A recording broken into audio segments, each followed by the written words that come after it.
My name is Mary Baruth, the Executive Director of the Jack Miner Migratory Bird Foundation. So in recent weeks, in 10 days, we've had 7 birds killed out in front of the sanctuary. And of the 7 that have been killed, 5 have been goslings. And we know this because we've banded them with Jack Miner bands when they arrived or when they were old enough to be banded. And the birds have been run over either by speeders or who knows what. But in recent weeks, last weekend or last week, we had 3 that were hit right in front of the sanctuary, the historic house.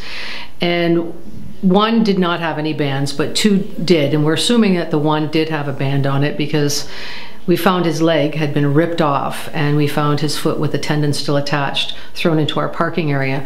The other gosling that had been banded that was hit, his leg was folded up underneath his body, so it was unlikely that the person who ripped the leg off the other bird had seen this. Otherwise, he would have suffered the same fate after being hit.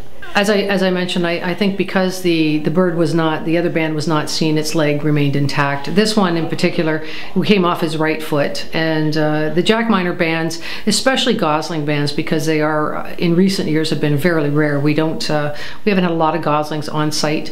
But the gosling bands are particularly valuable because there are so few a year that we do band. We've banded about 40 this year with the letter G on them, including the year.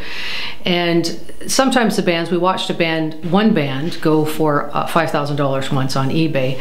Other bands go for $25 or $50, or depending on the collector, it's a matter of whatever the traffic will bear. And sometimes people will pay, $250. I have a gentleman who collects Jack Miner bands who often calls every year to ask if I will sell him one from a year that he's looking for, and he's offered to pay up to $500 US for them. Most people who get the bands get them lawfully, either by hunting during hunting season, and they are considered a treasure because they are so rare, and because Jack Miner is considered the father of conservation in Canada and the one who pioneered the banding program here.